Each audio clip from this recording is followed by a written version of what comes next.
12.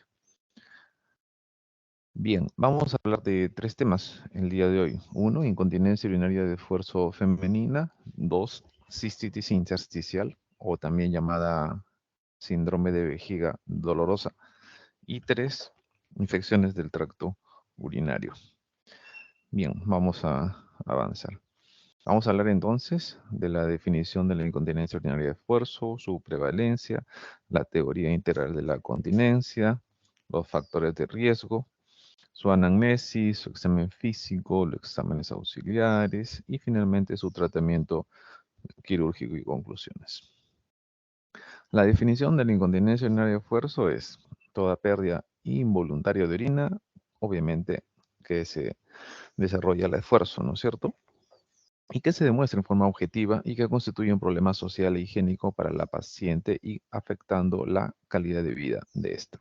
Esa es la definición más aceptada a nivel global de la definición de la ICS, la Sociedad Internacional de Continencia. Hablemos de la prevalencia. La prevalencia media se estima en 30% en forma general y se eleva hasta un 40% en mujeres de edad mediana y hasta un 50% en mujeres de edad avanzada. Mujeres de edad avanzada son mayores de 60 años. La incidencia de la incontinencia urinaria aumenta linealmente con la edad, es decir, a más edad, más incontinencia.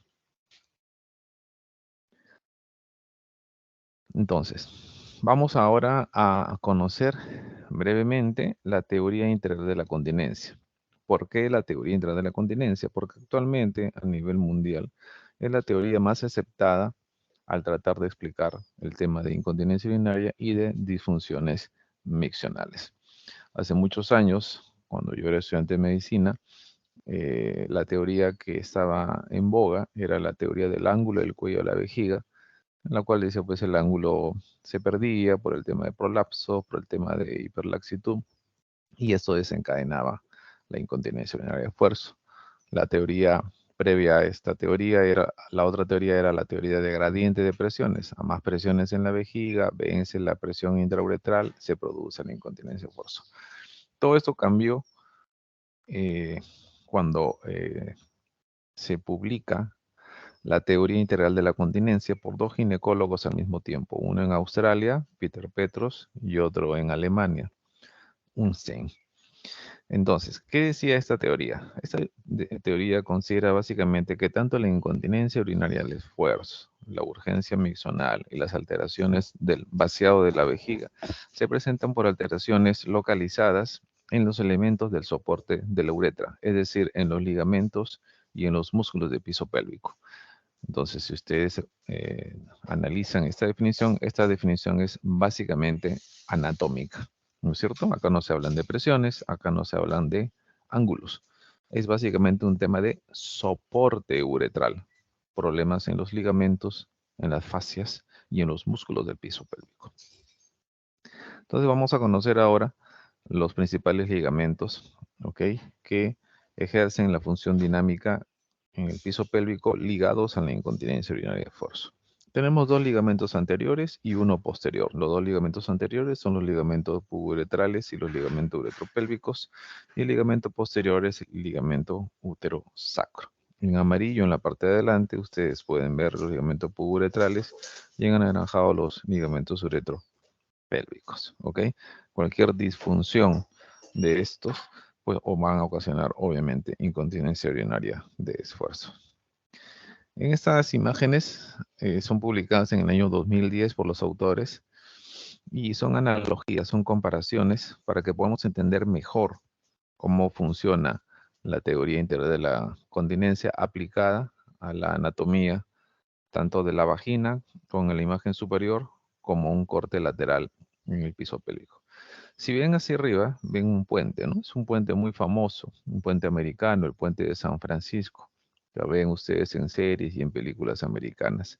Entonces, este puente tiene su base, tiene sus columnas y tiene sus ligamentos, sus lianas ahí, sus ejes de sostén. Entonces, lo que dice la teoría, la actualización de la teoría integral de la continencia es que la vagina es suspendida desde arriba como si fuera un puente a través de los ligamentos por encima, y esas flechas que ven ustedes blancas en la parte superior del puente, y sostenida por los ligamentos abajo. Y ahí ven ustedes las flechas negras, ¿no? Que corresponden a los músculos. Entonces, si se dan cuenta, esta es la forma como funcionan los músculos en la parte de soporte y los ligamentos en la parte de suspensión. Y esa es la forma como funcionan músculos y ligamentos de piso pélvico. En el corte, en la imagen de abajo, ven un corte, ¿no? Lateral, sagital, y ven acá los 4 ligamentos, como proporcionan la suspensión desde arriba como si fuera un puente. 2 ligamentos, de nuevo, 2 ligamentos anteriores y un ligamento posterior. Lateralmente ven ustedes el ligamento cardinal, cardinal al cuello del útero. Entonces, como ustedes ven, los ligamentos dan suspensión y la fascia o aponeurosis dan soporte. En azul pueden ver la fascia vésico-vaginal. ¿Ven mi puntero? Esta es la fascia vésico-vaginal, esta es la fascia vésico... No se ve, doctor, su puntero. Ah, ok. Bueno, yo lo estoy viendo acá. Ya. Lo que ven ustedes es debajo de la vejiga y encima de la vagina, en ese pintura azul es la fascia vésico-vaginal. Debajo de la vagina, que es la celeste de la vagina, ven la fascia recto-vaginal. Esto también da un poco de soporte junto con los músculos. En rojo ven PB, perineal body, es el cuerpo perineal. Cuerpo perineal sostiene los órganos desde abajo. Y lateralmente en CL ven a los ligamentos cardinales. Si se dan cuenta, todos los ligamentos y las fascias confluyen en un solo punto, en el cervix. Se dan cuenta, los ligamentos anteriores confluyen en el cervix en medio, el ligamento posterior, el glúteo sacro, confluye en el cervix en medio. Si ven al CL, el ligamento cardinal, confluye también en el cervix. Si ven la fascia vésico-vaginal y recto-vaginal, también confluyen en el cervix. Es por eso que toda esta confluencia de los ligamentos y de las fascias conforman el anillo pericervical. Y es por eso que acá los ligamentos y las fascias se anclan en el cuello del útero. Y es por eso que en la uroginecología actual no se indica la histerectomía, salvo sea por cáncer, obviamente. Okay. Es muy frecuente en el Perú de que al más mínimo prolapso ya rápidamente quieran hacer los colegas ginecólogos hacer histerectomías, cuando lo que se pregona actualmente es básicamente restituir la anatomía, ¿ok? Bien, puede ser con puntos o con cintas para anclar de nuevo, por ejemplo, si hay un prolapso cuello útero, pues anclarlo de nuevo a su eje original. ¿Cuáles son los factores de riesgo para incontinencia urinaria? Como ya sabemos, hay factores de riesgo significativos, la edad, número de embarazos y parto vaginales. La edad ya sabemos visto, a más edad, más incontinencia. El número de embarazos y partos vaginales también son importantes. Cada vez que hay un embarazo, hay una hiperdistensión, una sobredistensión del abdomen, de las paredes, del abdomen, músculos, ligamentos y también de la pelvis, obviamente. Entonces, esta sobredistensión después tiene que ser rehabilitada con músculos, ejercicios de piso pélvico. El parto vaginal está considerado como un trauma pélvico. Recordar que el estado original de la vagina es estar colapsada, ¿no es cierto? Solo se hace, es un órgano virtual que se hace real cuando ingresa un insumo, un aparato, un miembro viril de la pareja.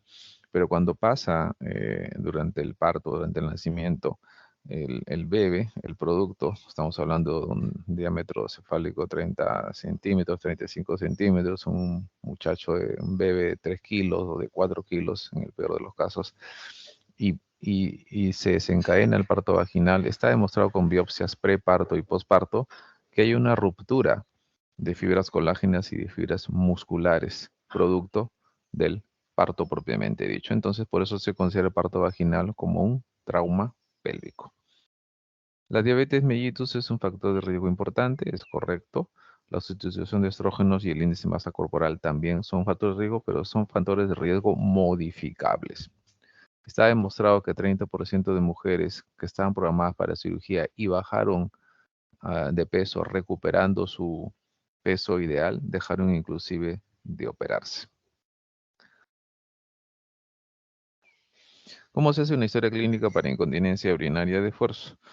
Se hace, obviamente, una anamnesis detallada, evidenciando las características de la pérdida de orina. Básicamente lo que tenemos que hacer es preguntas dirigidas a identificar, discriminar si esta paciente pierde orina al esfuerzo o pierde orina con urgencia. Recordar que tenemos dos tipos de incontinencia, la de esfuerzo, ¿no? Y la incontinencia de urgencia. La diferencia se hace básicamente con un buen interrogatorio. Poner ejemplos, usted pierde orina a la tos, al esfuerzo, al estornudo, al cargar peso, eso es incontinencia de esfuerzo. O usted pierde orina con urgencia miccional.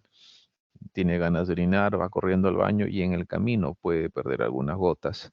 O justo antes ya de usar el inodoro, usted ya pierde orina. Entonces, son cosas totalmente diferentes y con preguntas totalmente claras y o con ejemplos, ustedes pueden tener ya un diagnóstico clínico de incontinencia de esfuerzo o incontinencia de urgencia. También es importante hablar de la duración, preguntar la duración de los síntomas, la frecuencia y la intensidad de la pérdida, ver si hay nicturia o nocturia. ¿Qué cosa es nicturia o nocturia? Son sinónimos y es la frecuencia más de una vez de levantarse por la noche. Lo normal es de 0 a 1 vez en la madrugada. Hay que preguntar si hay pérdida de orina durante la acto sexual, hay que preguntar si es menopáusica o no, si ha sido sometida a cirugía pélvica previa o ha sido sometida a otros tratamientos previos. Se puede evaluar también la calidad de vida, claro, a través de cuestionarios de calidad de vida que se pueden hacer en la consulta. Otros síntomas como el sangrado, la hematuria, la infección recurrente también debe ser investigado y se debe complementar de acuerdo con la queja principal de la paciente. Siempre hay un síntoma más importante que el resto. No todos tienen la misma importancia, relevancia. Por eso que siempre es importante preguntar a nuestro paciente de todos los síntomas urinarios, urológicos que usted tiene, cuál es el que más le molesta, cuál es el más importante para él. En el examen físico, a la hora que examinamos, obviamente tenemos que hacer un examen ginecológico, evaluar el trofismo de la pared vaginal, si hay vaginitis o no, si hay prolapsos anterior, medio o posterior, pero la prueba más importante es el test de esfuerzo, la prueba de esfuerzo, y se hace muy sencillo en consultorio en una camilla. ¿Cómo? Se le pide a la paciente que se eche en la camilla en posición ginecológica, con vejiga llena o semillena. ¿Cómo sabemos eso? Básicamente con el segundo deseo miccional. Hay que recordar que el primer deseo para orinar en un adulto es con un llenado de 150 cc. El segundo deseo oscila entre 200 a 250. Y se le pide a la paciente toser o hacer maniobras de valsalva para objetivar la pérdida de orina.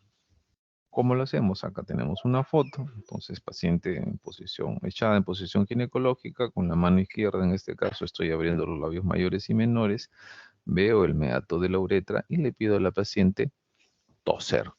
Si la paciente pierde orina y yo veo que pierde orina, el test de esfuerzo se considera positivo y se escribe en la historia test de esfuerzo positivo. Si no pierde orina, se considera negativo y se escribe en la historia clínica test de esfuerzo negativo. Otro estudio que se debería hacer es la urodinamia, el estudio urodinámico. ¿Okay? No todos los hospitales tienen, no todos los servicios de urología lo tienen. Hospitales grandes, nacionales, referenciales, sí lo tenemos y es una herramienta que nos ayuda muchísimo para el diagnóstico. Es una herramienta diagnóstica, para el diagnóstico de la vejiga neurogénica en primer lugar, de la incontinencia urinaria o de la retención urinaria, porque ese estudio es un estudio funcional de la vejiga y del esfínter urinario. Principales indicaciones de la urodinamia para estos pacientes es recidiva o persistencia de síntomas y de incontinencia y presencia de síntomas atípicos. Pacientes que han sido sometidas a cirugías pélvicas previas, radioterapia, síntomas de urgencia miccional o disfunción miccional. ¿Qué es una disfunción miccional? Es cualquier alteración de la micción. Doctor, orino por partes, tengo que pujar para orinar, el chorro es muy débil, orino de costado, me demoro mucho para orinar. Todo eso se traduce como una disfunción miccional. Bien, Pero hay un grupo de pacientes muy pequeño en el cual no se podría hacer urodinamia y es básicamente en los pacientes que tienen incontinencia urinaria de esfuerzo puras. ¿Qué significa incontinencia urinaria de esfuerzo pura? Paciente que durante el interrogatorio solo responda positivamente a un síntoma que es solo pérdida de orina al esfuerzo. Que no tenga urgencia, que no tenga dolor, que no tenga disfunción misional, que no tenga polaquiuria, que no sea operada de nada antes, que no sea diabética. Es decir, una paciente, entre comillas, virgen, pura, que solo venga por incontinencia de esfuerzo. En ese pequeño grupo de pacientes que se calcula que es solo un 10% de casos, no se debería hacer estudio urodinámico. En la gran mayoría de pacientes debería sí hacerse urodinamia. Bien, ya hecha la urodinamia, se hace entonces una clasificación, ¿no? En cuatro tipos de incontinencia urodinámica de esfuerzo. Tipo 0, tipo 1, tipo 2, tipo 3. La tipo 0 es la paciente que se hace el estudio y no pierde orina. No significa que no tenga, simplemente significa que no se demostró. Incontinencia tipo 1 es la paciente que pierde orina con una presión de pérdida mayor a 90 centímetros de agua. La incontinencia tipo 2 es la paciente que pierde orina con presión de pérdida entre 60 a 90 centímetros de agua. La incontinencia tipo 3 es la paciente que pierde orina con presiones menores a 60 centímetros de agua. Lo que hace la urodinamia, como ustedes ven el punto de presión de pérdida. El punto de presión de pérdida. Entonces, vamos a repetir porque la verdad esto suele ser motivo de pregunta en el examen. Tipo 0 es la paciente que se hace el estudio urodinamico y no perdió orina. ¿Ok? Tipo 1 es la paciente que sí pierde orina al esfuerzo con una presión de pérdida mayor a 90 centímetros de agua. Tipo 1 tiene un nombre que se llama hipermovilidad uretral. Tiene nombre propio. Tipo 1, 2 puntos, hipermovilidad uretral. La tipo 2 es la pérdida de orina con presiones entre 60 y 90 centímetros de agua. No tiene nombre propio. Y la incontinencia tipo 3 es la insuficiencia uretral intrínseca con presiones menores a 60 centímetros de agua. Eso se llama, como ya repito, insuficiencia uretral intrínseca. Acá, por ejemplo, tenemos una gráfica de una urodinamia. Aparece un electrocardiograma. En realidad están todas las líneas de presión, tanto de arriba de flujo, en amarillo la volumen miccional, en celeste la presión vesical, en verde la presión abdominal y en azul la presión del detrusor y abajo el volumen llenado de perfusión. Por ejemplo, en las líneas punteadas, donde yo he puesto tos, se ve como sube la presión abdominal, sube la presión vesical y si ven en la línea roja de flujo, ven un pico muy chiquitito. Es ahí donde la paciente perdió orina, cayó en el flujómetro y se traduce como un pico chiquitito. En la segunda tos ven exactamente lo mismo, ¿no? Sube bruscamente la presión abdominal y la vesical, producto de la tos, y luego hay un pico muy pequeño de flujo. Entonces es una incontinencia urinaria de esfuerzo urodinámica. Y si ven, son más curiosos si ven en la curva roja, donde dice micción, ves es una curva completamente normal de flujo, una curva de tipo acampanada, en forma de campana. Esa es la curva normal de una paciente. Se podría hacer fichas de evaluación, claro, cuestionarios de calidad de vida también, aquí solo para conocimientos, cuando se hacen trabajos de investigación. Bien, finalmente se hace una evaluación crítica, un análisis crítico de todos los elementos de la historia clínica y de su examen físico, de la urodinamia, y finalmente todos los pacientes deberían ir inicialmente a fisioterapia, a rehabilitación de piso pélvico. El tratamiento clínico fisioterapia se debe adecuar de acuerdo a la necesidad de cada paciente. Cada paciente es diferente, no todos son iguales. ¿Ok? Cuando es una paciente, por ejemplo, con incontinencia tipo 0 o tipo 1, se debe hacer rehabilitación de piso pélvico, fisioterapia. Estos pacientes son los que mejor responden a los ejercicios de piso pélvico. En caso fracase, entonces ahí sí el paciente tiene que ser sometido a una cirugía, por lo menos 3 meses. Entonces, ¿en qué consiste el manejo quirúrgico? Históricamente, teníamos a la cirugía de Kelly Kennedy, cirugía de Marshall Marchetti, a la cirugía de Burch y al sling autólogo de abordaje caminando. Y todo esto cambió con la aparición de la teoría integral de la continencia en el año 1996-97, porque propone la teoría integral de la continencia, no solo propone la explicación para la incontinencia, sino propone también el tratamiento. ¿Ok? O sea, nos ofreció la teoría integral de la continencia también la solución al problema. Y pregonó, publicó los slings cabestrillos. Sling pubovaginal retropúbico, el TVT, Tension Free Vaginal Tape, que es el que aparece con la teoría integral de la continencia, y años después ya un francés publica el sling transuturador y luego aparecen los americanos con los mini sling. Vamos a conocer ahora cómo trabajan de qué forma solucionan el problema los slings. Entonces, el sling TBT, si ustedes ven, trabaja en el eje vertical y el sling TBT reemplaza al ligamento pubouretral. Los ligamentos anteriores que hablé al inicio son los ligamentos pubouretrales y uretropélvicos y ellos discurren por debajo del tercio medio de la uretra. Entonces, el sling TBT básicamente es una prótesis, ¿ok? Es una prótesis en el cual reemplaza el ligamento pubouretral. Esta cinta de incontinencia reemplaza el ligamento pubouretral como lo ven en esta foto de resonancia magnética. Así queda finalmente el sling TBT. El sling transobturatriz o el TOT trabaja en el eje horizontal, reemplazando el ligamento uretropélvico, quedando de esta forma en la línea roja. Ambos se colocan debajo de la mitad de la uretra, debajo del tercio medio de la uretra. ¿Cómo se coloca el sling TBT?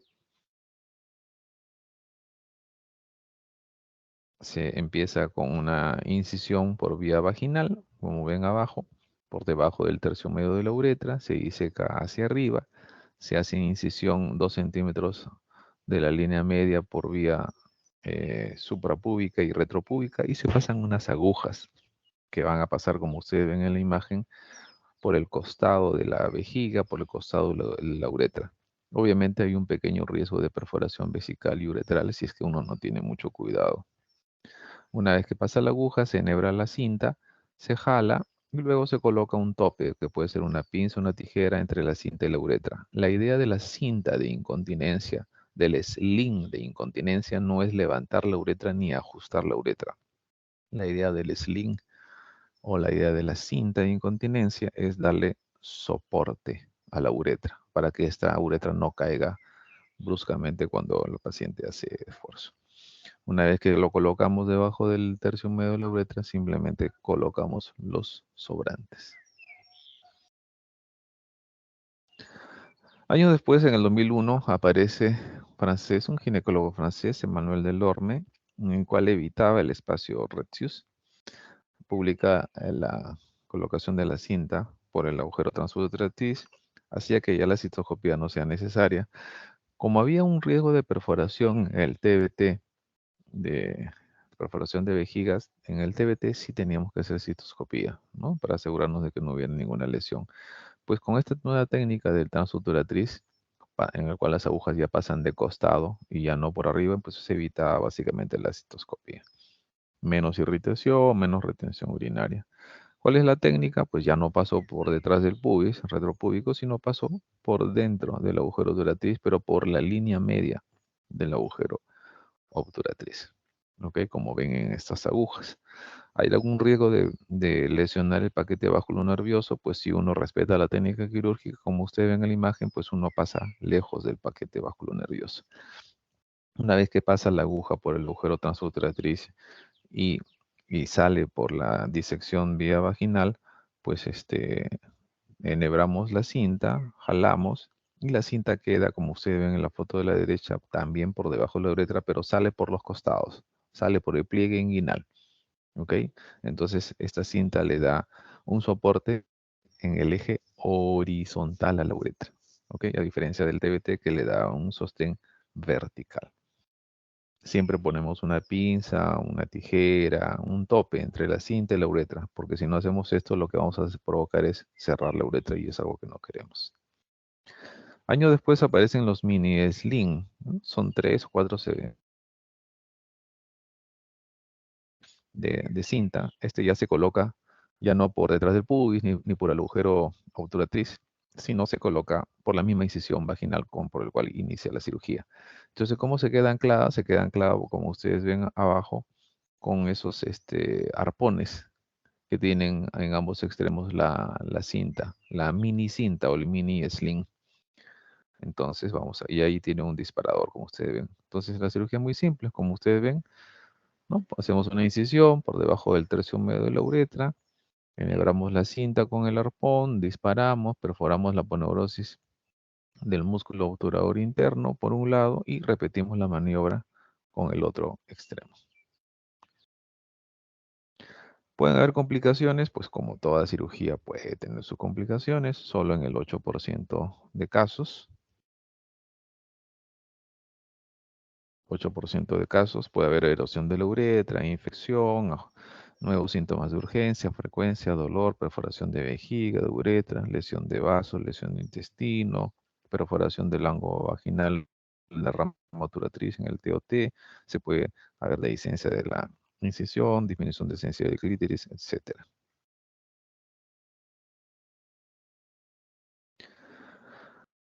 Resultados. ¿Cuáles son los resultados de las cintas de incontinencia, de los sling? El Sling TBT tiene un porcentaje de éxito de 88% a 5 años y el TOT 84% a 5 años. No existe diferencia significativa entre los dos a corto plazo. El mini-sling es muy bueno a corto plazo, 84% a 3 años. Lo que sí se ha visto es que a 10 años, estudios a 10 años que ya han salido publicados recientemente, el TBT mantiene su éxito, baja a 78, 80%. En cambio, el TOT cae bruscamente a 60, 65%. Entonces, ahí hay un tema de plazos, ¿no es cierto? Si tengo una paciente con una esperanza de vida mayor a 10 años, 15 años, entonces es mejor poner un TVT. Y es por eso que en centros referenciales mundiales de incontinencia la cinta más colocada es el TVT. Bien, entonces tenemos varios tipos de incontinencia, ¿no es cierto? La tipo 1, tipo 2, tipo 3 y tenemos varios tipos de sling, sling TBT, sling TOT y el mini sling. Entonces la pregunta es, ¿cuál es sling para cuál paciente? Y la respuesta está acá, en esta lámina. Cópienla bien, evalúenla bien, porque también suele ser pregunta de examen. Entonces, el sling TOT se sugiere para incontinencia urinaria fuerzo tipo 1 y tipo 2. El sling TVT se sugiere para incontinencia tipo 3 para pacientes operadas y que han recibido la incontinencia, para pacientes obesas y para pacientes jóvenes. Cuando pongo jóvenes, para nosotros mujer joven es mujer menor de 50 años. ¿Y por qué? Porque ellas tienen esperanza de vida mayor a 10 años. Si sabemos que la esperanza de vida en el Perú es 82 años, si tenemos una mujer de 50 o 60, lo más probable es que tengamos que poner un TVT. Existen también en el mercado cintas reajustables. Sin ningún problema se pueden poner. La ventaja que tienes una semana para poder reajustar si es que te quedó flojo. Y el mini sling, pues es algo así como, prácticamente es un TOT, ¿no? Se coloca en pacientes con incontinencia fuerzo tipo 1 y tipo 2. Bien, hasta acá no sé si tienen alguna pregunta. Con esta lámina terminamos. A ver, por favor, si tienen alguna pregunta. Es el momento de preguntar. Doctor, mm, ¿cuál sería la diferencia para usar el TOT y un mini sling en un paciente con incontinencia urinaria de esfuerzo tipo 1 y tipo 2? O sea, ¿en qué condiciones? Porque en ambos casos se puede Sí, colocar. muy buena pregunta. Pues en teoría es lo mismo. En la práctica hay un tema económico. El mini sling original es casi el doble de caro que la cinta TOT. Entonces, eso es lo que nos ha limitado a que ya no pongamos mini sling.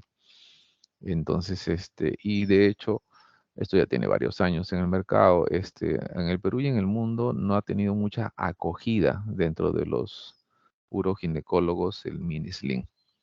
Conversando con muchos colegas, se sienten más seguros, inclusive el que habla se siente más seguro colocando un TOT que un mini sling. Entonces hay un tema ahí de costo más elevado para el mini sling y de percepción de más seguridad para el TOT. Muchas gracias, doctor. Muy bien. ¿Alguna otra pregunta?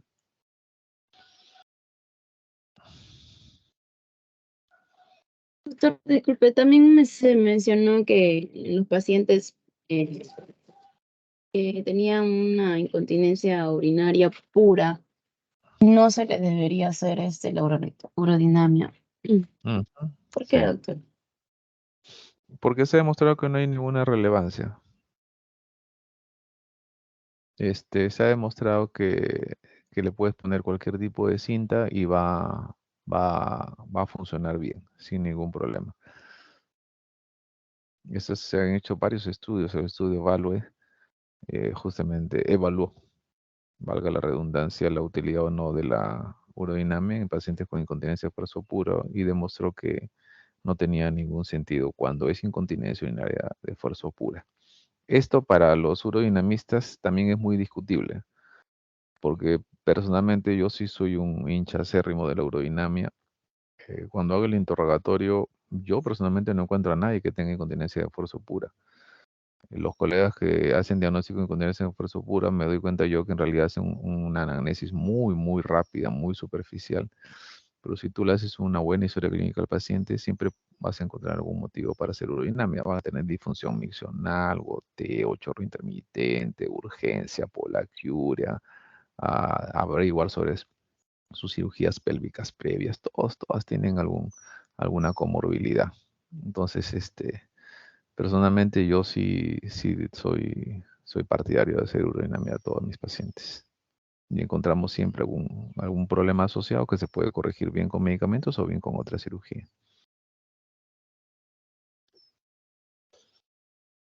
Gracias, doctor. Doctor, y los pacientes que después de una operación eh, se menciona, ayer tuve una operación de cervicotomía y el doctor había mencionado que ese paciente lo más probable es que quede con una incontinencia urinaria.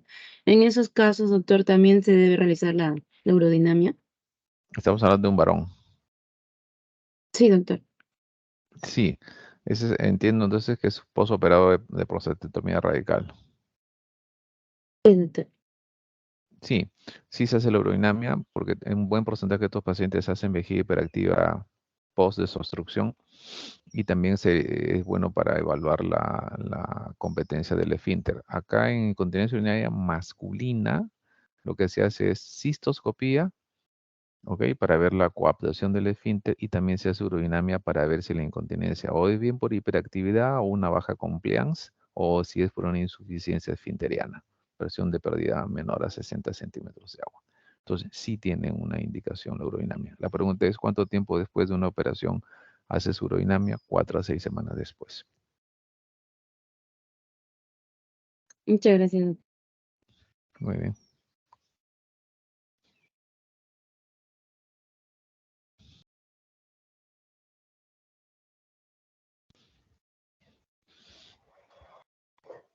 Muy bien. Entonces, vista que no hay más preguntas, vamos a la siguiente clase.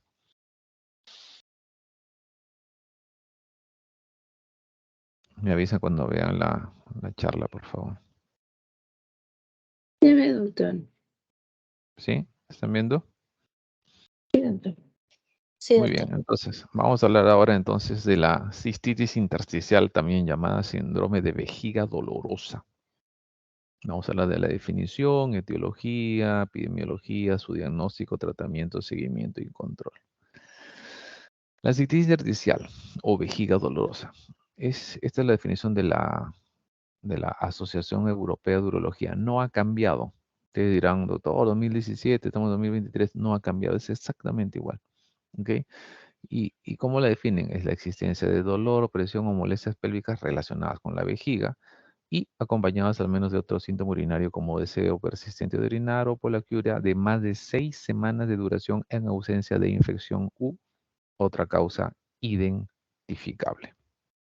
Y acá pues obviamente tenemos que sacar pues las cistitis crónicas, tenemos que sacar pues a los pacientes con tumores de vejiga, con cálculos vesicales, con estrecheces uretrales, etcétera, etcétera, etcétera.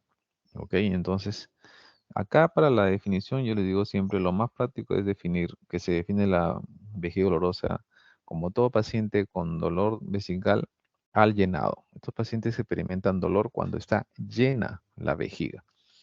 Y la pregunta clave es también, ¿y usted le calma el dolor cuando orina? Entonces la paciente dice, sí, doctor, yo tengo que orinar para que me calme el dolor. Y ahí viene la gran diferencia con la vejiga hiperactiva. En la vejiga hiperactiva es el síndrome de urgencia y frecuencia. Hay urgencia, ¿no es cierto? Valga la redundancia. En la cistitis artificial o vejiga dolorosa lo que hay es dolor. Prima el dolor en la vejiga dolorosa. En la vejiga hiperactiva prima la urgencia. En ambas patologías hay polaquiuria, pero en la cistitis artificial o vejiga dolorosa el paciente tiene polaquiuria no por urgencia, sino porque quiere evitar que lo duela. Va corriendo al baño no porque le urge, sino porque sabe muy bien que si espera que se llene la vejiga, le va a doler. Y obviamente nadie quiere tener pues dolor, ¿no? A diferencia de la vejiga hiperactiva, que en cualquier momento se encadena la urgencia y tiene que ir corriendo por la urgencia miccional. La causa no está bien definida, la incidencia tampoco, la prevalencia 19% en uno de los estudios de hace muchos años. Pero ¿qué es lo más importante en esta lámina? Es que hace ya muchos años y tampoco no se ha actualizado, esta hipótesis sigue publicándose y sigue enseñándose en todas las escuelas de urología. Esta es la hipótesis de la cascada etiológica de la vejiga dolorosa, publicada por el profesor Philip Hanno ya hace muchos años en colaboración con otros expertos de piso pélvico, en el cual ellos publican que la agresión, el daño a la vejiga puede haber sido ocasionado por un desorden autoinmune, una disfunción del piso pélvico, un trauma vesical, un golpe de caída, una sobredistensión vesical o una cistitis bacteriana. Es frecuente que cuando nosotros recibamos una paciente con vejiga dolorosa nos diga, doctor, todo empezó por una cistitis. Infección, me curé, pero me quedó el dolor.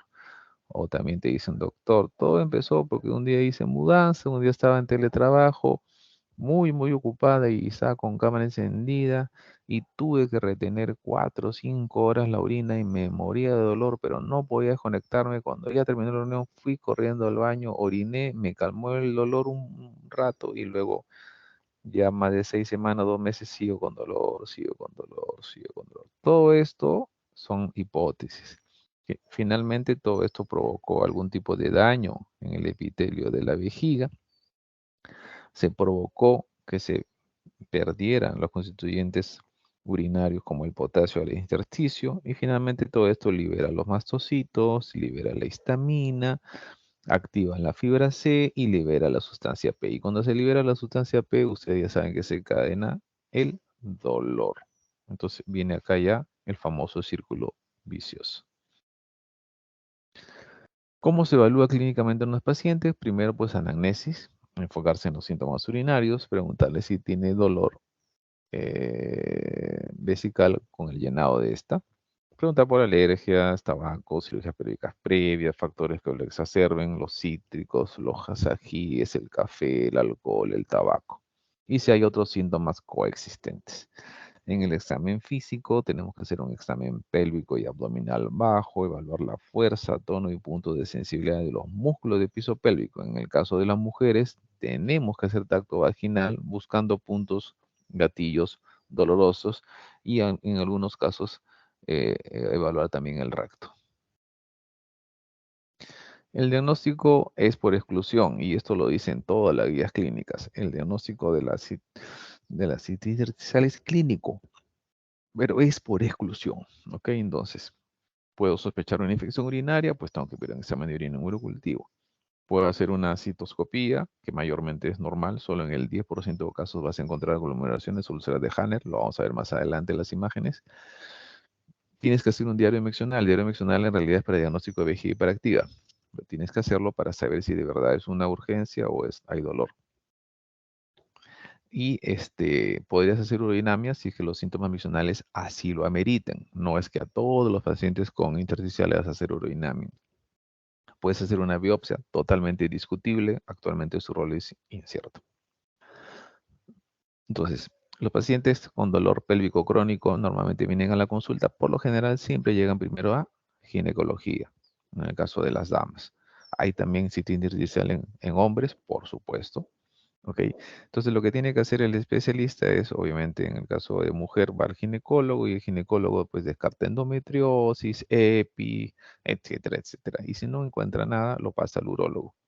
Y así sucesivamente. En caso de dama, primero ginecólogo, luego al urólogo, luego lo pasamos a gastro o neuro o sexualidad o rehabilitación de piso pélvico. Personalmente, muy pocas veces he tenido que pasar a neurología o gastro. Por lo general, la derivación siguiente, si es que yo ya descarto cualquier patología urológica dolorosa, pues lo paso a rehabilitación de piso pélvico, porque suelen estas pacientes tener algún tipo de hipertonía de piso pélvico. Así como la lumbalgia, ¿no? Produce dolor en la columna, pues la hipertonía, el tono muscular incrementado en la pelvis produce dolor pélvico. Entonces, volvemos a repetir, siempre hay que hacer un diagnóstico diferencial. Si yo quiero descartar un CIS en vejiga, pues un PAP en orina, citocopia y biopsia. Si quiero descartar vejiga hiperactiva, diario mencional, urodinamia. Si quiero descartar un cálculo en la vejiga, una citoscopía, una placa, una eco. Si quiero descartar un prolapso, examen clínico. Si quiero descartar una endometriosis, una laparoscopia diagnóstica y así sucesivamente, ¿no es cierto? Porque es un diagnóstico por descarte. Bien, acá tenemos las imágenes. Entonces, a la mano izquierda tenemos una foto de cistoscopía normal. En medio tienen la úlcera de Hanner. Como ven en esa flecha negra, en la foto de en medio es la foto de una úlcera de Hanner. La úlcera de Hanner es la única lesión patognomónica, típica, clásica y 100% diagnóstica de cistitis intersticial o vejiga dolorosa. Y a la mano derecha ven las glomerulaciones, que son hemorragias petequiales. No son signos inflamatorios, no son patognomónicos, eso puede haber en cualquier paciente, hombre o mujer. ¿Ok? Pero recordar que la úlcera Hanner es la única lesión típica diagnóstica de cistitis intersticial o síndrome de vejiga dolorosa. Hecho el diagnóstico, ya por descarte, y si tienen suerte, pues ven una úlcera de Hanner. Yo solo he visto 3 úlceras de Hanner en toda mi vida, en 20 años de urólogo. Solo he visto en 3 pacientes, son muy, muy, muy escasos los pacientes. Entonces, ahí se maneja por líneas, ¿no? Línea de tratamiento 1, 2 y 3 y 4. En línea de tratamiento 1 hay manejo conservador, manejo de reducción del estrés, educación al paciente, modificación dietética de comportamiento, analgésicos y rehabilitación. Siempre en el manejo conservador, nuestro paciente va a estar muy ansioso, muy estresado, muy enojado, muy deprimido, muy frustrado.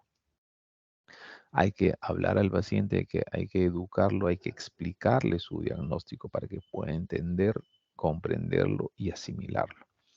Hay que darle la recomendación del régimen higiénico dietético para que sepa cuáles son los agentes irritantes vesicales, como la cafeína, alcohol, tabaco, gaseosas. Hay que brindarle la opción de analgésicos. Cualquier analgésico es bueno. Puede ser un opioide, un paracetamol, un tramadol, un AINE o inclusive un antineurítico, gabapentina, pregabalina. Cualquiera vale con tal de mejorar el dolor. Cada urólogo, cada ginecólogo inclusive tiene su predilección por algún tipo de analgésico. De verdad, uno tiene que probar uno por uno a ver cuál es el que le va a mejorar a su paciente. Y todos los pacientes tienen que ir a rehabilitación de piso pélvico porque hay una mejoría de 30% de casos con rehabilitación de piso pélvico. En la línea 2 tenemos fármacos por vía oral. Amitriptilina, que es un antidepresivo, cimetidina, hidroxicicina, pentosan, polisulfato. De estos 4 fármacos, solo tenemos la amitriptilina en el Perú. También están las instilaciones vesicales, el DMSO, que es el dimetilsulfóxido, la BCG, el sulfato, hialuronato de sodio, heparina, lidocaína. ¿Qué tenemos en el Perú para instilaciones? Pues tenemos el hialuronato de sodio y tenemos las combinaciones magistrales de heparina, lidocaína, bicarbonato con regulares resultados. La citoscopía, si tenemos la necesidad de hacerla, la indicación de hacerla, se hace en ese mismo tiempo hidrodistensión vesical y esto tiene que ser obviamente bajo anestesia. No se puede hacer con anestesia local, la paciente no lo va a tolerar. ¿Ok? ¿Y esto se considera un tratamiento? Pues sí, porque mejora el dolor en aproximadamente un tiempo de 3 meses. Otra línea de tratamiento dentro de otra opción de tratamiento dentro de la línea de 2 es que si hacemos el diagnóstico de la úlcera de Haner, pues la tenemos que electrofulgurar con lo que ustedes deseen, con corriente eléctrica, monopolar, bipolar o láser. La idea es electrofulgurar la úlcera de Haner y es increíble la mejoría. Al día siguiente usted visita al paciente y el paciente está con una cara de felicidad porque simplemente desaparece el dolor al 100%. Es una cosa impresionante cómo puede mejorar un paciente después que tú lo cauterizas una úlcera de Haner. En la línea 3 tenemos la neuromodulación sacra y la toxina botulínica intravesical. La neuromodulación sacra es una muy buena opción, pero es una opción muy cara. Aproximadamente $15,000 el neuromodulador, que es un aparato como una batería, una pila que se coloca a nivel del glúteo con un electrodo que pasa en la emergencia del nervio sacro número 3 y produce un éxito del 50 al 60%. Entonces, el costo-beneficio no va muy bueno. Pues no, pacientes me dicen a mi doctor, si voy a invertir $15,000 pues, y me ofrecen un éxito de 50, 60%, le parece muy bajo y muy costoso, la verdad. A diferencia de la toxina botulínica intravesical, su éxito es 80% y el costo es $340. Entonces, obviamente, costo-beneficio, la gran mayoría de mis pacientes se van pues para la toxina botulínica, que se pone por cistoscopía. ¿Okay? No es una operación, es un procedimiento.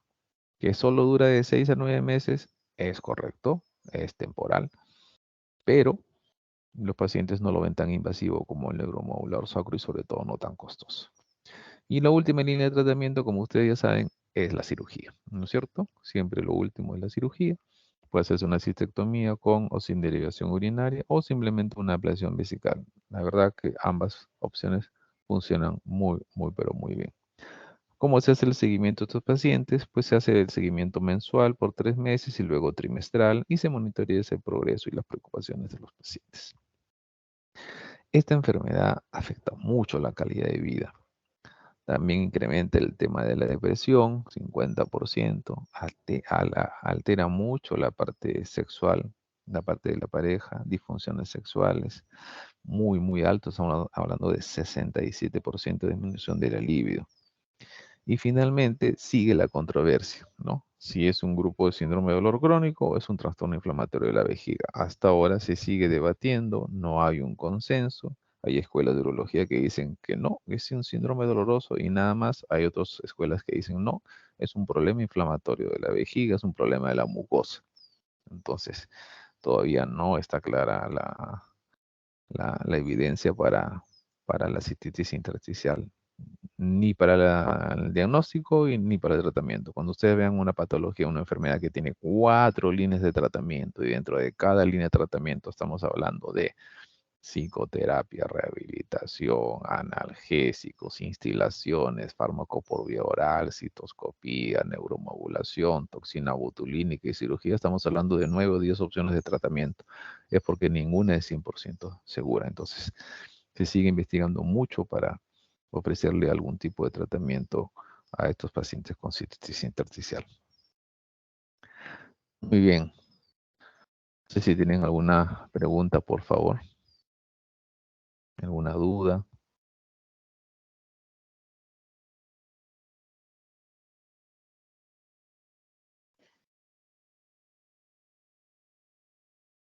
Doctor, como mencionó, la reversibilidad de la toxina botulínica es de entre 6 a 8 meses, ¿verdad?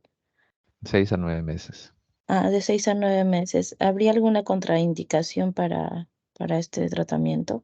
Gracias. Toxina botulínica, infección urinaria. Si la paciente está con infección urinaria, no se puede colocar la toxina botulínica. Es la única contraindicación. Muchas pacientes gracias, doctor. con cáncer, pues cáncer de vejiga, ¿no?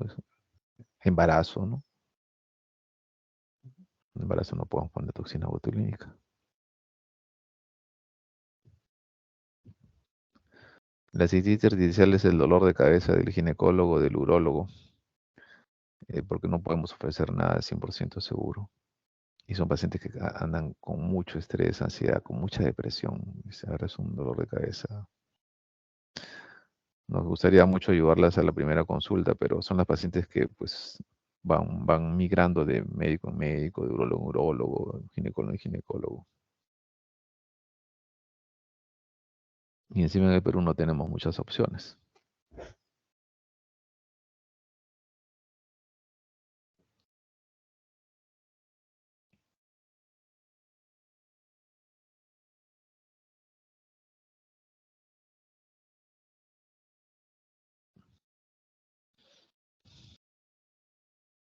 Muchas gracias, doctor. Bien, ¿no hay otra pregunta? ¿Cuántos somos? 15, aumentó. 14 somos Son entonces. 14, doctor. Muy bien, solo faltan 2, 1. Está bien. Bien. Todo claro entonces, la diferencia entre intersticial y vejiga hiperactiva, ¿no es cierto? En una prima el dolor, vejiga dolorosa, y en la otra pide la urgencia. Bien, entonces vamos a hablar ahora de las infecciones del tracto urinario. ¿Cuándo acaba la rotación? El 3 de noviembre, doctor. 3 de noviembre. Perfecto. Ya, este, el 3 de noviembre cae viernes, ¿no es cierto? Doctor, el 4, pero creo que cae sábado. Creo que sería el examen. Claro, claro, pero claro, el 4, pues, sábado no van a hacer Sí. esa cita. eh, Sí. Por si acaso, se va a realizar un evento por primera vez en el Perú de piso pélvico. Justo es acá en Lima, el viernes 3 y sábado 4. Entonces, es un evento grande de 2 días. Van a venir los principales líderes de piso pélvico de toda Sudamérica, acá a Lima, y va a venir un americano también, un ginecólogo americano experto en piso pélvico.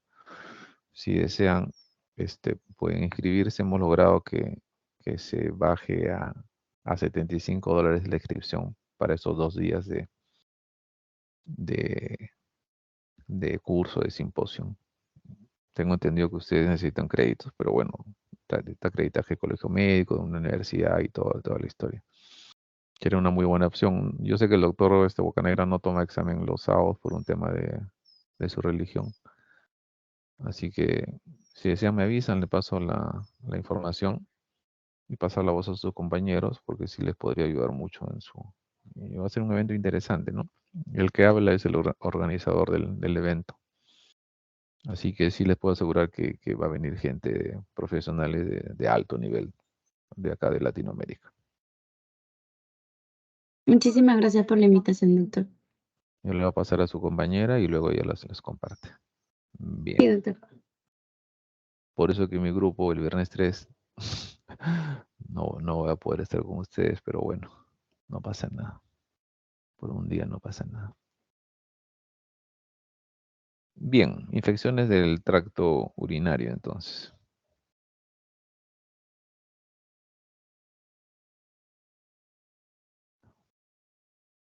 Pueden ver, ¿no?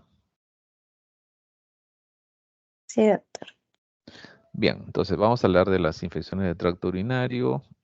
Todo lo que ustedes ven ahí es el índice. Y creo que esta clase es los que fueron a la semana de la medicina, van a poder ver que es casi lo mismo. Eh, si hay una enfermedad, una patología de la medicina que tenemos que conocer y dominar es esta. Hagan la especialidad que hagan, siempre van a tener un paciente con infección urinaria, un familiar, un amigo con infección urinaria pidiendo ayuda, pidiendo apoyo. Bien, infección urinaria, la verdad es un término muy amplio, ¿no? Abarca desde bacterias sintomáticas, ¿no? De foco urinario, por ejemplo, una urosepsis. Eh, a- eh, Abarca de una cistitis, prostatitis, pielonefritis, que es la infección al riñón, y es un problema médico muy común. Epidemiología. Acá podemos hablar de, según la edad, la incidencia. En menores de 1 año, la incidencia es mayor en hombres que en mujeres por el prepucio y las anormalidades genitourinarias anatómicas.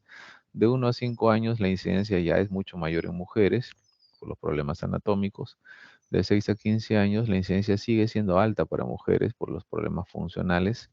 De 16 a 35 años, la incidencia es mucho más alta para mujeres y eso debido al inicio de relaciones sexuales o de algunos anticonceptivos de bloqueo. De los adultos de 36 a 65 años, la incidencia se empieza a equiparar, mujeres, hombres, siempre a favor de mujeres un poquito por la cirugía, por la próstata y por las sondas. Y ya en los adultos mayores, la incidencia es muy, muy similar entre hombres y mujeres por la Hola. incontinencia, la sonda y la próstata. A ver, alguien se le activó el audio, por favor.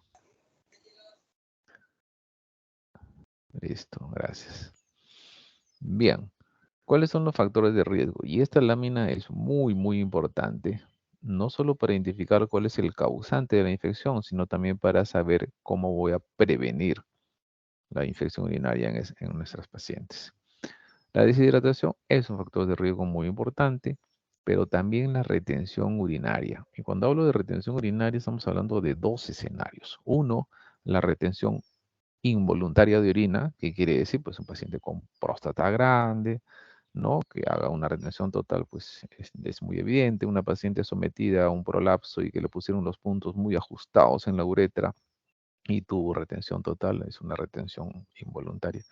Pero acá hay un grupo muy importante y me pasa mucho en la consulta con las damas en urología femenina que vienen con infección urinaria y no tienen ningún factor de riesgo, pero cuando yo les pregunto, ¿y suele retener usted la orina por trabajo, por estudio? Y se quedan pensando y me dicen, sí, suelo retener.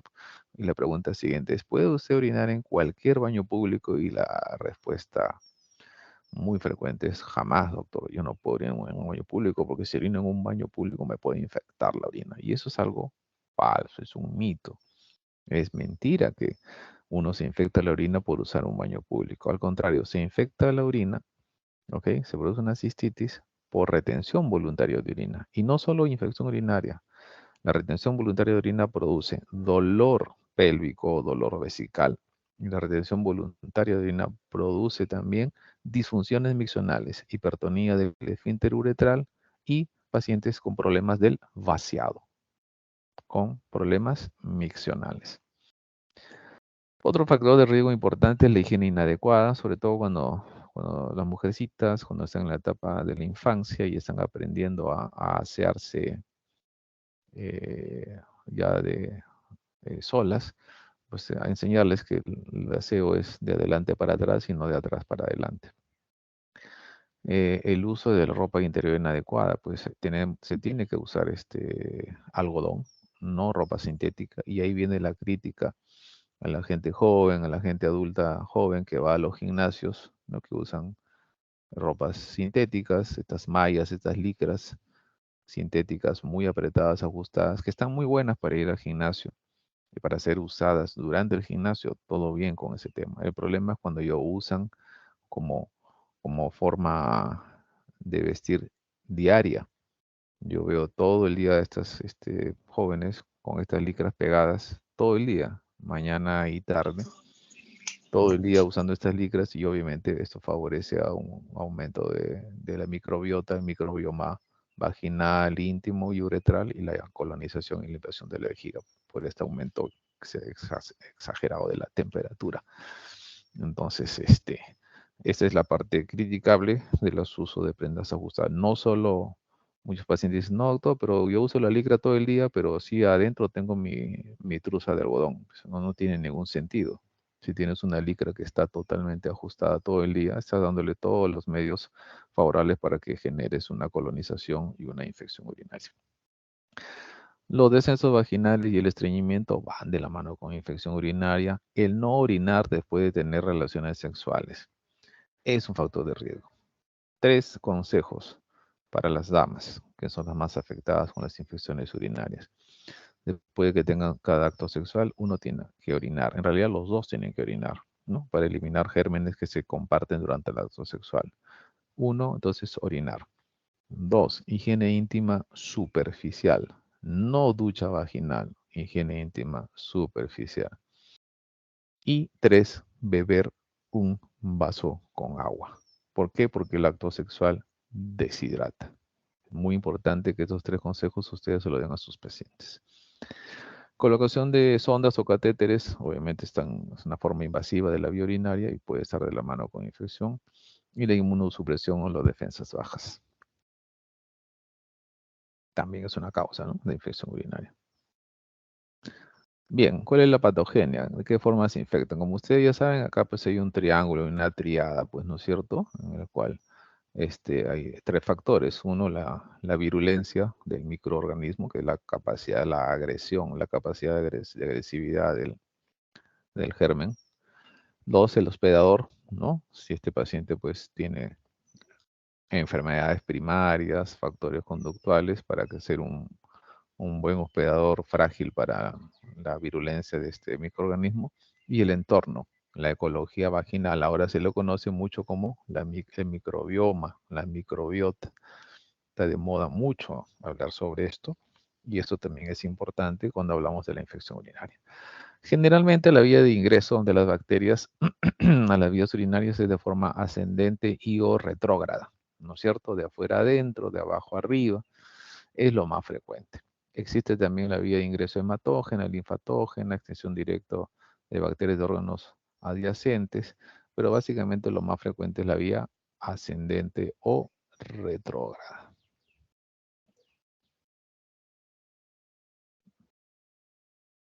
Hablemos de la etiología. También la infección urinaria se puede catalogar como comunitaria o intrahospitalaria. La comunitaria es la infección que la adquirimos pues, en el hogar, en la calle, en la casa, Escherichia coli más del 80% de veces, seguido por Klebsiella, Proteus, Pseudomonas y Staphylococcus, 10% de casos. Pero cuando ya tenemos infecciones urinarias intrahospitalarias, que es la que nos pasa mucho a los urólogos cuando operamos, la Escherichia coli baja 50%, aumenta Proteus, Klebsiella y los gram positivos ya aumentan hasta un 25%. Existen algunas asociaciones muy interesantes, que es la que ven en verde abajo. Por ejemplo, la Candida albicans coloniza muy frecuentemente a los diabéticos, a los pacientes cateterizados, a los pacientes que reciben tratamientos antibióticos de amplio espectro. Hay que recordar que cuando indicamos antibióticos de amplio espectro, pues obviamente barremos la flora bacteriana y de esos que se aprovechan los hongos, ¿no? Son microorganismos oportunistas. El estafilococo aureus suele diseminarse por la sangre. El estreptococo beta-hemolítico es muy frecuente en mujeres embarazadas. El estafilococo saprofítico en mujeres jóvenes. Es muy frecuente Klebsiella enterobacter en niños. Es bien raro que ustedes vean un Escherichia coli en un niño. Y eso es algo que a mí me pasó en pediatría. Que no veía Escherichia coli, ¿no? Y después revisando la literatura, o con estos manuales, ¿no? Esos Vademécum y todo lo que uno tiene cuando es interno, pues los gérmenes más frecuentes eran estos, Klebsiella y Enterobacter. Bien, los diabéticos también suelen ser colonizados por estreptococo grupo B. Por ejemplo, pacientes portadores de sonda, germen más frecuente, Staphylococcus epidermidis, pues, ¿no es cierto? ¿Cuál es la forma más frecuente de dividir una infección urinaria? Pues según sus manifestaciones clínicas, en hito alta y hito baja. Y esta es la más usada por todos. Hito alta es la infección del riñón y de los uréteres. Y acá los síntomas son sistémicos. Puede haber fiebre, escalofrío, dolor lumbar, malestar general, náuseas, vómitos y cefalea. ¿Ok? Cuando está colonizado el riñón, obviamente los síntomas son más sistémicos, porque ya va más la infección va a la sangre. En la hito baja, en la invasión, colonización de bacterias en vejiga, uretra, hay más síntomas irritativos, miccionales bajos, como la disuria, polaquiuria, el tenemo vesical, el pujo, retardo miccional y las orinas turbias. Y esto nos va a servir también, porque en una ITU alta el tiempo de tratamiento es de 10 a 14 días, dependiendo mucho de la agresividad de esta infección, y en ITU bajas el tiempo es de 3 a 5 días.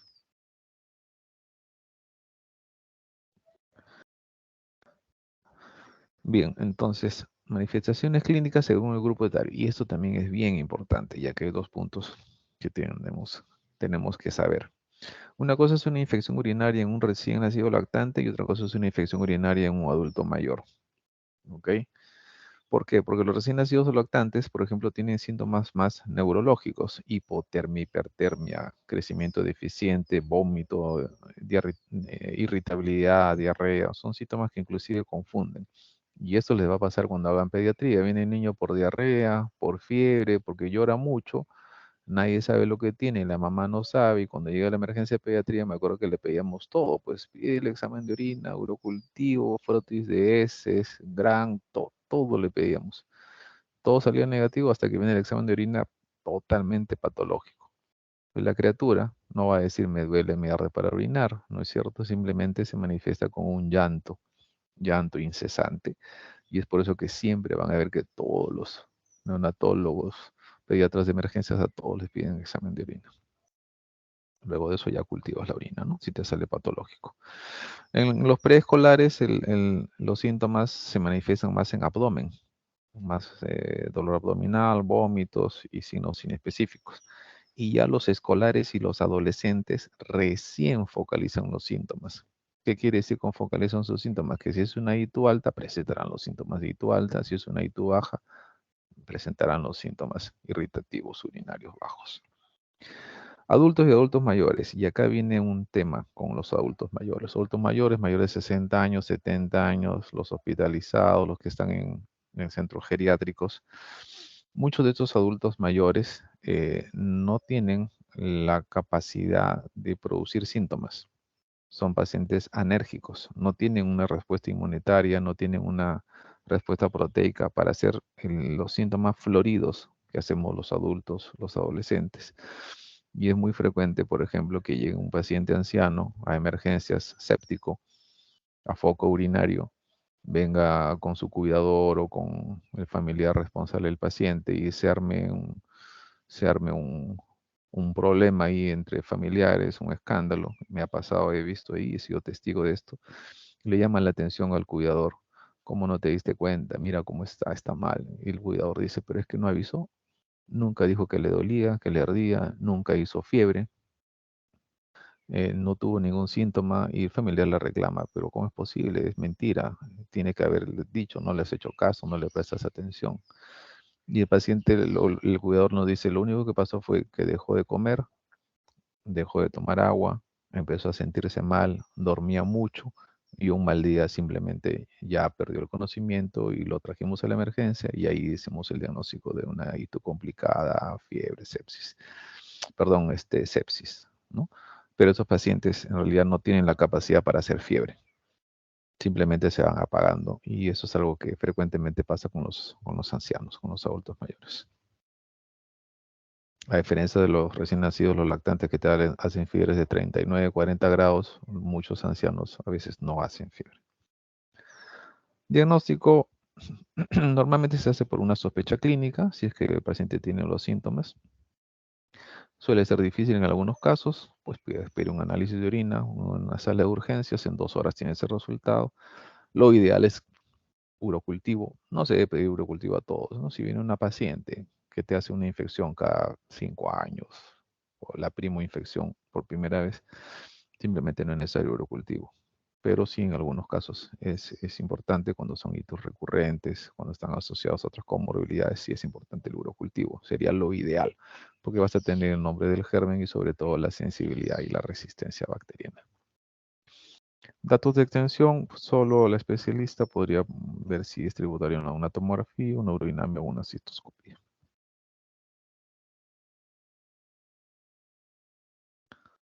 Acá hay dos términos en la parte de abajo que sí necesito que sepan. Uno es la reinfección y el otro es la recidiva. La reinfección es la infección urinaria nueva producida por un germen distinto al inicial. Son estos pacientes que vienen a la consulta y me dicen, doctor, este es el test urologo que busco, que veo. La verdad, estoy mal. Siempre me sale positivo el urocultivo y lo peor es que siempre me salen diferentes gérmenes. Yo ya no sé qué hacer, cúreme por favor. Esa paciente es una paciente reinfectada. A diferencia de la paciente que más frecuentemente viene, que es la recidiva.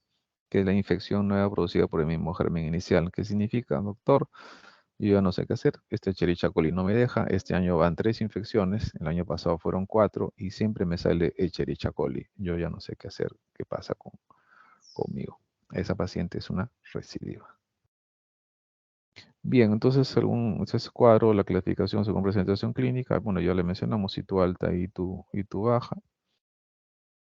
¿Qué es una ITU complicada? Y aquí viene una parte importante. La ITU complicada es cualquier infección en un varón, en una embarazada, en un inmunosuprimido, en un diabético, en un paciente que hemos hecho un procedimiento como una citoscopía, una biopsia, una urodinamia, ¿no? Y después de eso hace infección, es una ITU complicada. Pacientes que son portadores de sonda, que tienen problemas anatómicos o funcionales. Una infección urinaria en la infancia es una ITU complicada. Paciente que dure más de 7 días los síntomas y no responde al tratamiento es una ITU complicada. Y así sucesivamente. Tenemos varios escenarios para que clasificamos a los pacientes como una ITU complicada. Finalmente, ¿de qué nos sirve? ¿De qué nos sirve? Porque nos sirve, uno, identificar un paciente de alto riesgo y dos, el tiempo de tratamiento va a ser mayor que un paciente que no tenga una ITU complicada. Hablemos de la sensibilidad de Escherichia coli en el Hospital Almenara.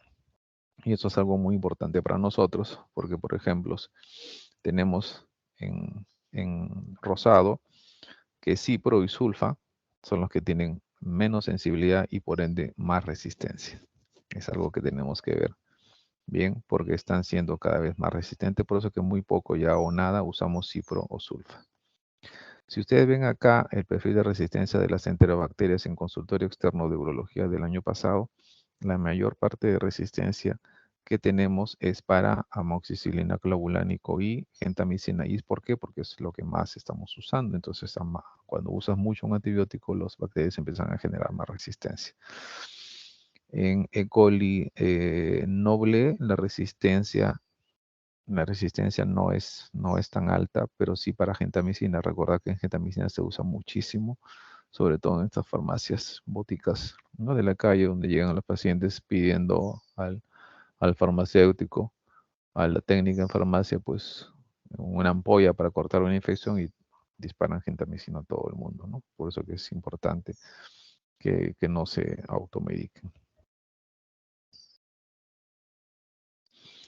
Entonces, el tratamiento, de acuerdo a la presentación clínica, de acuerdo a la agente causal, sería lo ideal, y de acuerdo a las características de las pacientes. Una cistitis, se puede dar una quinolona, sí, un levofloxacino, pero lo ideal también es, en estos casos, damos nitrofurantoína o fosfomicina, es lo que solemos dar. Pielonefritis, cefalosporina de segunda generación, aminoglicósidos, van muy bien, cefalosporina de segunda también. Una ITU complicada, una quinolona sí, una cefalosporina tercera, una amiglucósido sin problemas. Prostatitis, ¿cuál es el antibiótico que entra mejor a una prostatitis? Quinolona, lejos. En segunda opción, cefalosporina de segunda o tercera generación, que sería una cefuroxima. Prostatitis aguda, tiempo de tratamiento, 2 semanas. Prostatitis crónica, 4 a 6 semanas. Bien, acá les traigo el algoritmo de manejo empírico de los infectólogos de nuestro hospital. Si acá a la mano derecha, como pueden ver, ITU no complicada, incluye cistitis aguda, primera línea, nitrofurantoína y fosfomicina. Segunda línea, cefalexina. Personalmente no estoy de acuerdo con las sulfas porque hay mucha resistencia bacteriana, pero no siempre podemos estar de acuerdo los médicos. A la mano izquierda tenemos una ITU complicada que incluye una pielonefritis. Si hay un factor de riesgo de infección por bacterias multiresistentes, si no hay un factor de riesgo de multiresistente, se puede hacer tracción o amicacina. Cualquiera de los dos va a funcionar muy bien sin ningún problema. ¿Ok? Pero si hay un factor de riesgo de bacterias resistentes, pues hay que considerar pues, el ertapenem, el pipetazo, imipenem, meropenem, o interconsulta de infectología para que puedan recetar esos antibióticos. Hay que recordar que para recetar los carbapenems, pues hay que tener el visto bueno de los infectólogos, lo cual nos limita mucho a los urólogos. Y para terminar, la prevención.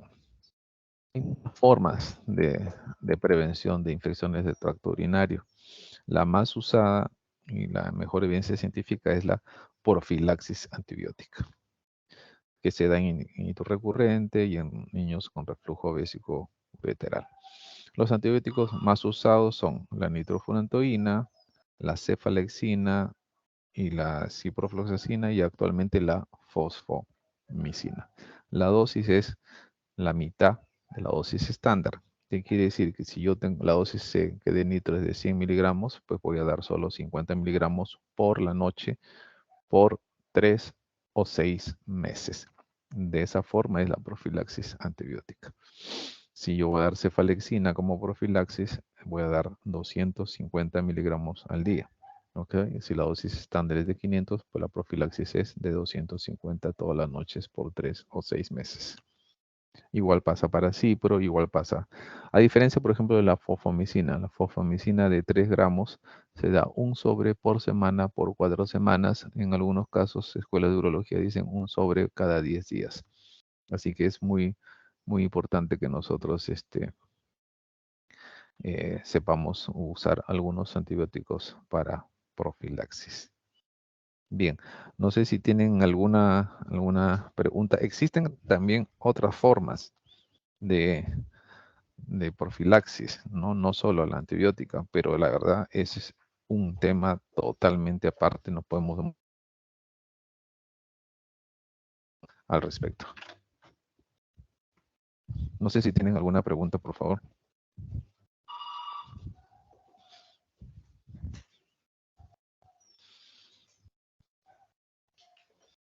Doctor, para saber el causante de la infección urinaria, el patógeno, ¿se hace urocultivo? Sí, Es el definitivamente. urocultivo. Es la única forma. La única forma de saber cuál es el agente patógeno es con un urocultivo.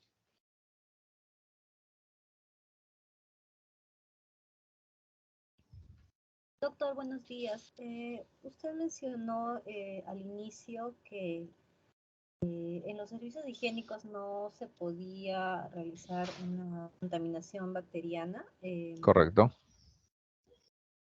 pero dentro de los servicios higiénicos sí hay bacterias tanto alrededor como en el líquido que se encuentra en el líquido del baño, ¿no? Entonces no sé ¿Estamos de acuerdo? si se refería a la carga bacteriana que es importante o a qué específicamente se refería. No, es que es imposible. No, ya está demostrado. No hay posibilidades de infección urinaria. Así tú orines en un baño público. No hay forma de que la gota de agua caiga justo exacta dentro de la uretra. Eso está demostrado. El problema es que esta falsa información es muy, muy arraigada, se transmite de generación en generación, incluso hasta la televisión propone eso. No es así. Nadie se infecta por orinar en baños públicos. Y el claro ejemplo que tengo es este, sí, mi propia familia. Yo tengo una esposa, tengo 2 hijas.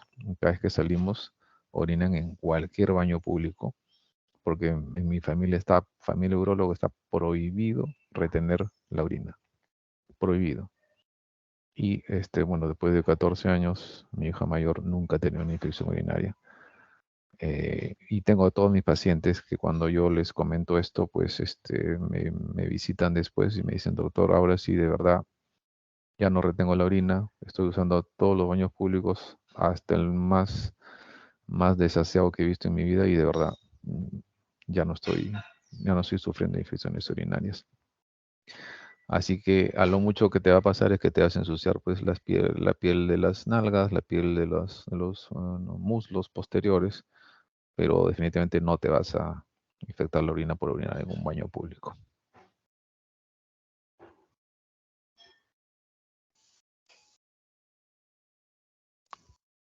Doctor, otra pregunta, y con respecto a las médicos cirujanos que se encuentran, sabemos que hay unas operaciones muy largas, Ujú. eh, de muchas horas en Sí, sala. ¿Qué medidas toman al respecto? sí, cuando ya sabemos esto, todos vamos a orinar. Evitamos beber agua, obviamente, solo por ese día. Y yo cuando hablo con mis amigos de cirugía de tórax y cardiovascular o neurocirugía, ellos se turnan. Se turnan a la mitad de la cirugía después de 3, 4 horas, cuando ya no pueden contener, simplemente van, se cambian, van, orinan, ven un vaso de agua y regresan y otra vez a vestirse de nuevo. Y eso es muy frecuente. A mí en pandemia lo que me ha pasado es, he tenido muchos pacientes con hito recurrente, mujeres, enfermeras y doctoras, que les daban solo un traje COVID. ¿Se acuerdan esos trajes blancos? ¿No? Esos mamelucos. Y tenían que usar pañal, porque solo había muy pocos estos trajes blancos, no me acuerdo ahorita el nombre, y solo les daban uno para todo el turno de 6 horas. Durante 6 horas ellos no podían salir de la UCI COVID. Y algunas doctoras, algunas enfermeras no les gustaba usar el pañito, el pañal, y simplemente ajustaban y retenían 6 horas la orina. Ya estos pacientes post-COVID me han hecho infecciones urinarias, pero recurrentes, recidivantes, dolor de vejiga y me han hecho disinergias vesículo-esfinterianas. Entonces, repito, la retención voluntaria de orina es un dolor de cabeza, es un problema para las mujeres.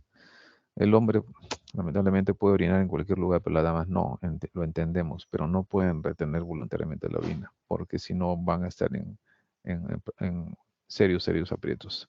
En el año 2021-2022 yo he tenido muchas pacientes en el hospital, enfermeras y doctoras con hitos recurrentes y vejigas dolorosas también por la retención voluntaria. Una vez que ya mejoró y bajó la pandemia, todo poco a poco se fue regularizando.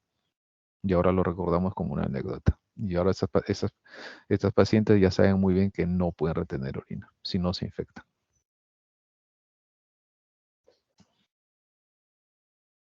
Doctor, otra pregunta. Y en el caso de un paciente que tiene en su examen de laboratorio leucocituria, 3 cruces, tiene nitritos positivos, pero en el examen, en el urocultivo, no sale la bacteria. Ujú. En este caso, la complicación o el problema sería de la toma de muestra, o no, del procesamiento de la muestra, o que o Sí, hay algún... es muy buena pregunta. Hay muchos factores para esto. Puede ser un problema de laboratorio, puede ser un tema de la muestra, procesamiento, pero ahí finalmente la clínica manda y el criterio del médico manda. Y como decimos los médicos, la clínica manda. Cuando yo tengo esa discrepancia de laboratorio, porque finalmente discrepas, ¿no? Tienes un examen de orina patológico, tu urocultivo debería salir positivo, ¿no es cierto? Pero sale curiosamente negativo. Entonces, tú lo que tienes que hacer es unidad clínica. Si el paciente tiene síntomas de infección urinaria baja o alta, para ti es positivo y aplica su tratamiento antibiótico empírico, ¿no es cierto? Pero si la clínica, si no tiene clínica evidente y te sale un cultivo negativo, y depende mucho de ti si decides o no dar antibiótico a este paciente.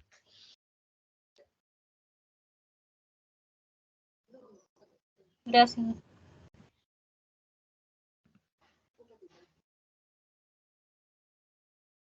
Muchas gracias, doctor. Muy bien.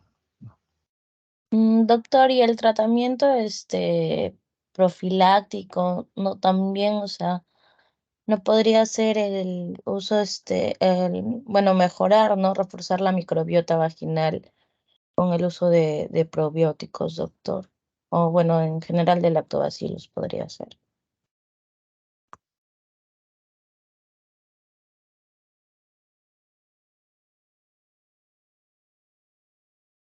Dime, por favor. No sé si me escuchará. No, yo no te puedo escuchar porque me entró una llamada. Dime, por favor, Ella disculpe. le estaba comentando que el tratamiento, bueno, preventivo en general no sería también, bueno, mantener una flora adecuada con el Ujú. uso de probióticos, los Correcto. lactobacillus en general. Claro, por supuesto. El microbioma y la microbiota vaginal es muy importante y va de la mano también con la prevención de infección urinaria. Por eso es que, por ejemplo, en la prevención de infección urinaria, los lactobacilos, las vacunas, inclusive vacunas vaginales para prevención de infecciones urinarias, es muy importante. siempre restablecer la microbiota con los lactobacillus, Rasmosis renieri, bien importante para evitar la infección urinaria. Es un tema que se está hablando muchísimo, que se había descuidado, pero actualmente se está usando mucho, no solo para infecciones urinarias, sino también para ¿no? Enfermedades diarreicas agudas, para todo está empezando a funcionar para este tema gastrointestinal, ¿no es cierto? Los prebióticos y probióticos ejerce un factor muy importante. Y por eso, eh, personalmente, ustedes saben que mi grupo de 3 alumnas, todos los martes tenemos seminario conmigo, muy aparte que tienen seminario con la doctora Vaca Negra, mi grupo de práctica tiene seminario conmigo y justamente hablamos, el seminario para mis 3 alumnas es profilaxis en infecciones urinarias recurrentes. Van a revisar la guía clínica americana y lo vamos a discutir el próximo martes de 8 a 10 y vamos a profundizar más en este tema porque es muy importante que sepan esto, que lo conozcan, porque siempre el paciente después de curarse una infección, la pregunta de toda la vida es, doctor, ¿qué tengo que hacer para que no me dé infección urinaria? ¿Qué vitamina puedo tomar? Entonces ahí viene ya el speech del especialista, el speech no del médico diciendo usted puede hacer esto, no puede hacer esto, puede tomar esta vitamina, puede tomar este probiótico, o tomar esta vacuna vía oral, etcétera, etcétera, etcétera. Así que ya les adelanté a mis alumnos de la práctica el próximo martes 8 de la mañana, solo mis alumnos de práctica, mis 3 alumnas. El tema es prevención de ITU recurrente. La fuente de información, guías clínicas americanas, Asociación Americana de Urología. Y tenemos 2 horas para explayarnos.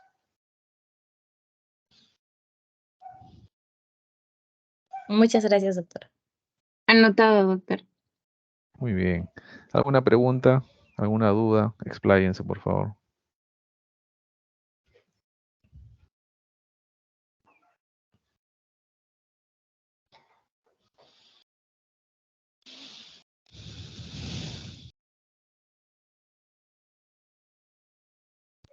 Creo que ya no hay más preguntas, doctor. Ha quedado muy clara la ponencia y se ha respondido a aquellas dudas que ya tenían mis compañeras. Muy bien. Entonces, chicos, les voy a pasar la información en mis grupos de práctica sobre el simposio de piso pélvico de la próxima semana, porque es viernes 3 y sábado 4. Entonces, sí sería bueno que estén ahí. No está muy costoso, no está muy caro y van a conocer a gente top de urólogos y ginecólogos top de todo Sudamérica. Es la primera vez que vienen al Perú, así que yo creo que sí sería interesante que conozcan, dense un tiempo. Siempre es bueno invertir un poquito de dinero en esos temas académicos.